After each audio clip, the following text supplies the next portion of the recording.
अस्सलामु अलैकुम वरहमतुल्लाहि वबरकातुहू। अल्लाहुम्मा सल्लि अला मुहम्मदिन कमा तुहिब्बु व तर्ज़ुलहू। अपना मिल खुद बने में आप सबको खुशामदीद। नाज़रीन सामीन, आज जो हिज़्बुल बहर की सिलसिलावार सीरीज़ की वीडियो है वो वीडियो नंबर 49 है, और इसकी जो आज हमारा अमल है वो है वग़्फ़िर लना फ़इन्नका खैरुल गाफ़िरीन, और इसका तर्जुमा है और तू हमें बख्शिश दे क्योंकि तू बेहतरीन बख्शने वाला है। तो इसकी खासियत में ये बात आती है कि ये नक़श ज़ालिम व जाबिर हुक्मरानों के दिलों में अफू व दरगुजर का जज्बा पैदा करने और सदाकत के हामिल शख्स की नज़रों से ओझल करने और हालत जंग में जंगी मफादात हासिल करने में फ़ायदेमंद साबित होता है इंशाअल्लाह। यानी कि ये नक़श ऐसे लोगों जो ज़ालिम होते हैं उनके दिलों में आपके लिए अफू व दरगुजर का जज्बा पैदा होता है, सदाकत के हामिल शख्स की नज़रों से ओझल करने और जंग में जंगी मफादात हासिल करने में भी फ़ायदा मिलता है। आजकल तो इंसान खुद से ही जंग लड़ता रहता है, अपने घर वालों से ही जंग लड़ता रहता है। ऑफिस जाए तो ऑफिस में अपने बॉस, अपने ऊपर या नीचे वाले तबकों से उसकी जंग रहती है। दुकान पे जाए तो ग्राहक से जंग। अब यहाँ पे हर जगह यही ही जंग चल रही है, क्योंकि दूसरे मुल्क या दुश्मन से जंग करने वाली बातें अब हमसे निकल चुकी हैं। तो ऐसी हालात में भी तो हम एक जंग ही लड़ रहे हैं। उस जंग में जंगी मफादात हासिल करना। जंगी मफादात क्या है? दुकान पे जाए तो जंग, जो ग्राहक है वो आपके लिए जंगी मफादात, यानी उससे जो आमदन आपको आती है, जो अखराजात आते हैं, जो पैसे आते हैं, वो आपकी मफादात है। दफ्तर में जाए तो दफ्तर में अगर आपसे ऊपर वाले तबके के लोग हैं तो उससे आप ऊपर और पहुंच जाए, वो जंगी मफादात है। नीचे वाले तबका है तो उसमें से अगर आपकी इज्जत हो जाए तो आपकी ये जंगी मफादात है।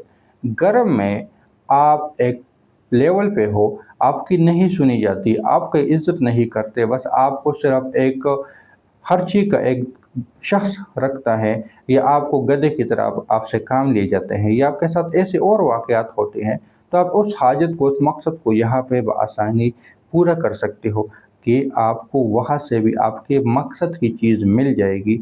और ये सिर्फ यहाँ पे नहीं बल्कि जाबिर हुक्मरान तो आजकल हमारे तो अल्लाह ही माफ़ कर ले, लेकिन जो हमारा बॉस होता है ऑफिस में, वो हमारा हुक्मरान है, हम पे हाकिम है।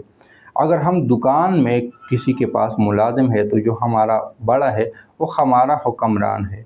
अगर घर में कोई हमारा बड़ा है तो हमारा हुक्मरान है। हुकूमत संभालने वाला सिर्फ हुक्मरान नहीं होता, जो हमारे ऊपर हुकूमत करता है, हाकिम करता है, हमारे ऊपर अपने रोब दाड़ चलाता है, वो हमारे ऊपर हुक्मरान है। तो उसके दिल में मोहब्बत पैदा करने के लिए भी ये तावीज़ बहुत फ़ायदेमंद है। तो अब आप लोगों ने ख़ुद देखना है कि आप काम करते हो, मजदूरी हो, दिहाड़ी करते हो, किसी फैक्ट्री वगैरह में मुलाजिम हो, तो हर जगह ये तावीज़ आपके काम आ सकता है।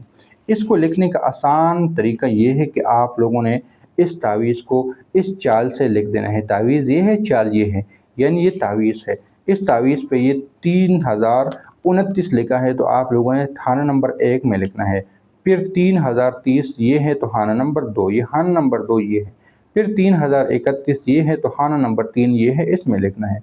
3032 ये है तो खाना नंबर 4 ये है। 3033 ये है तो खाना नंबर 5 ये है। 3034 ये है तो खाना नंबर 6 ये है। इस तरह सिलसिलावार आप लोगों ने इसको लिख देना है। आखिरी खाना ये आता है खाना नंबर 16, तो आप लोगों ने इसको भी इस तरतीब से लिख देना है। इसके लिए आप लोगों को दुआ हिज़्बुल बहर का आमिल बनना ज़रूरी है, जो कि हर साल सफ़रुल मुज़फ़्फ़र की 6, 7, 8 तारीख को इसका चिल्ला किया जाता है, और इसकी जो तादाद होती है हर रोज़ 120, दूसरे दिन 120 और तीसरे दिन 125, टोटल 365 की तादाद इसको पूरा करना होता है। उसके बाद ही आप लोग इस तावीज़ को लिख सकते हो। इसके साथ ही आप लोगों ने यहाँ पे जो हाजत है, जो मकसद है, उसको लिखने के बाद शुद्ध शुद्ध शुद्ध लिख देना है, और उसके बाद 3 मरतबा आमीन लिख देना है। तो आपका तावीज़ पूरा हो गया। तावीज़ लिखने के बाद उसको तावीज़ शक्ल दे रही, यानी इसको इस तरह फोड़ करके आप लोग अपने पास रख सकते हो। ख़वातीन है तो पर्स में रख सकते हो, मर्द है गले वगैरह में लगा सकते हो, बाजू में बांध सकते हो, पर्स में जेब में रख सकते हो, अपने जहाँ पे कारोबार वगैरह करते हो वहाँ पे भी लटका सकते हो। ये तावीज़ अच्छी चाल से पुल किया गया है, लिहाजा ये तावीज़ बहुत गर्म होता है और इसका रिज़ल्ट बहुत जल्दी मिलता है। तो آپ لوگ پھر اس کو سوچ سمجھ کے ہی لکھ دینا ہے۔ تو امید ہے کہ یہ ویڈیو بھی آپ لوگ کو فائدہ دے گی۔ ملتے ہیں نئی ویڈیو کے ساتھ، دعا میں یاد رکھیں۔ اللہ حافظ۔